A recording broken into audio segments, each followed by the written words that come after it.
आदर्श शेतकरी असलेले कैलास नांगरे, नाविन्यपूर्ण शेती करणारे कैलास नांगरे यांना आत्महत्या करावी लागते, हे दुर्दैव आहे आपल्या महाराष्ट्राचं। कॉमस्कोर नुसार आता isakal.com आहे देशातील नंबर 1 ची मराठी न्यूज वेबसाईट। प्रत्येक अपडेटसाठी isakal.com ला नक्की भेट द्या। या भागाचं कारण यांची मागणी जी होती, खडकपूर्णा प्रकल्प जो इथे आहे, या खडकपूर्णाच्या माध्यमातून 14 गावांना पाणी मिळावं।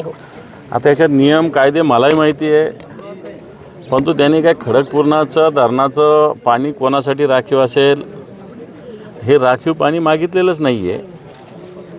जे ओव्हरफ्लो होतं, वाया जातं, ते पाणी मागितलेलं आहे आणि 110 मीटर फक्त काम करायचं। कोणीतरी अधिकाऱ्याने मिसगाईड मान्य मुख्यमंत्र्यांना केलेलं आहे। 110 मीटरची चारी करणं एवढंच काम आहे आणि त्यासाठी जागा, भूसंपादन, कोणताही खर्चसुद्धा नाही आहे। आणि मला वाटतं या कारणावरून एक शेतकरी, एक तरुण आत्महत्या करतो, हे आपलं सगळ्यांचं दुर्दैव आहे।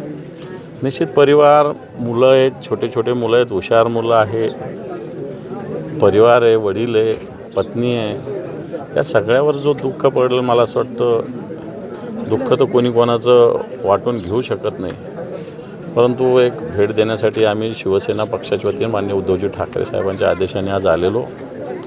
शिवसेना पक्षाच्या वतीनं जी काही शक्य आहे ती मदतसुद्धा आम्ही या कुटुंबियांना दिलेली आहे, परंतु तेवढ्यापुरतं ते काही करणं ते तर सगळ्यांची जबाबदारी। परंतु सगळ्यात आधी कैलास नांगरेंच्या ज्या भावना होत्या, पाणी, मला वाटतं एक सिंचनाचा विषय या महाराष्ट्राचा, सरकार तर मोठ्या मोठ्या घोषणा करतो, एकीकडे विदर्भामध्ये 78,000 कोटीचा प्रोजेक्ट, इकडं मराठवाड्यात 46, प्रत्यक्षात कुठंच काही नाही। प्रत्यक्षात ह्या सिंचनाचे प्रकल्प कागदावर आहे, जुने 1960चे, 67चे, 70चे प्रकल्पसुद्धा अजून पूर्ण झालेले नाही। आणि म्हणून निश्चित या निमित्तानं कैलास नांगरेंनी ज्या पद्धतीनं आपला जीव एक प्रकारे या सिंचनासाठी, शेतकऱ्यांसाठीच दिलेला आहे, त्याचं एक बलिदान आहे। आणि मला असं वाटतं या भागातील जनतेला पाणी मिळालं पाहिजे, हे जर झालं तरच त्यांचं बलिदान हे व्यर्थ जाणार नाही। आणि मला वाटतं ते व्यर्थ जाऊ नये याच्यासाठी आम्ही सगळे प्रयत्न करू। देश विदेशातील प्रत्येक घडामोडींचे लाईव्ह अपडेट मिळवण्यासाठी आता साम टीव्हीच्या सर्व सोशल मीडिया प्लॅटफॉर्मला लाईक, फॉलो आणि सबस्क्राईब करा। तसंच सर्व नोटिफिकेशनसाठी बेल आयकॉन प्रेस करायला विसरू नका।